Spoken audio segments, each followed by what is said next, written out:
February 3rd has completely changed my life. It's uprooted my family and it's made me see a lot bigger issues that we have here in the United States. My personal story is when I was told that the evacuation had been lifted and that I could go back in my home, I didn't feel safe. The toxicologist from the railroad told me we have not started the soil sampling. We don't have the test results back from the water sampling. When I asked, I said, we don't even know what all chemicals are in this creek yet. They just released 3 more yesterday. What they were doing is they were doing air testing, and that was supposed to give me a sense of safety.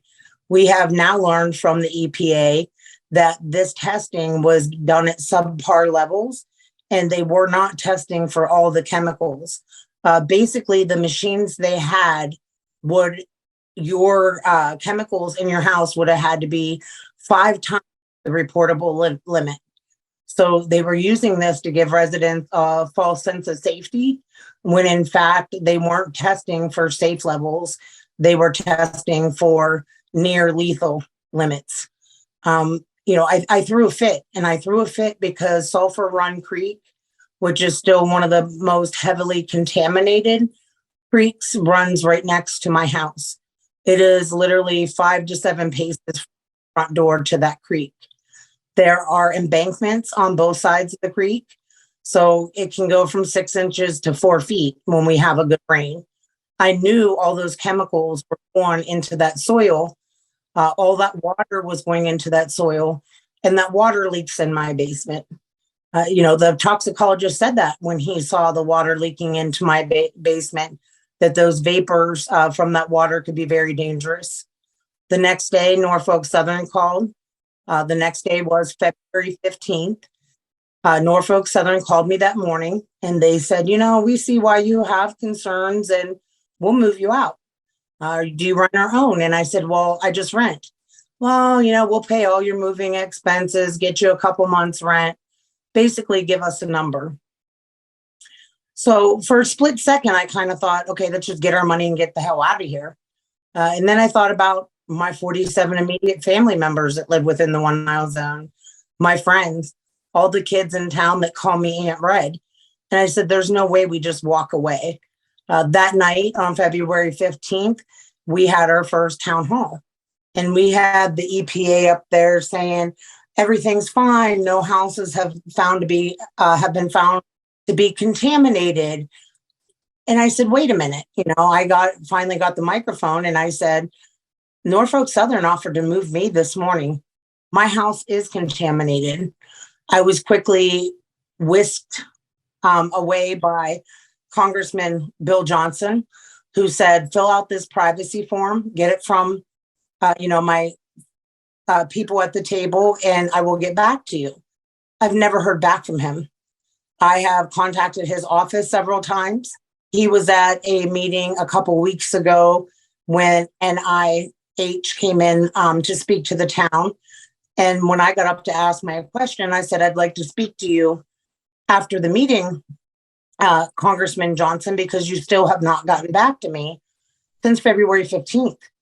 So after the meeting, I was kind of walking by, and he grabs me by the shoulder, and he tells me it's my fault that I didn't fill out a privacy form.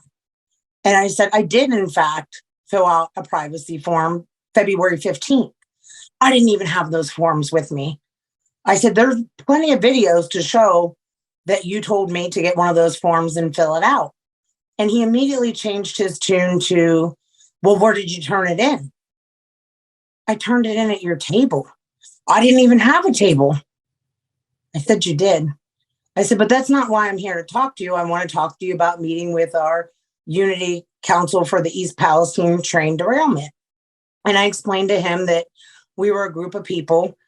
Some of us were from PA, some of us from East Palestine, other surrounding communities in Ohio.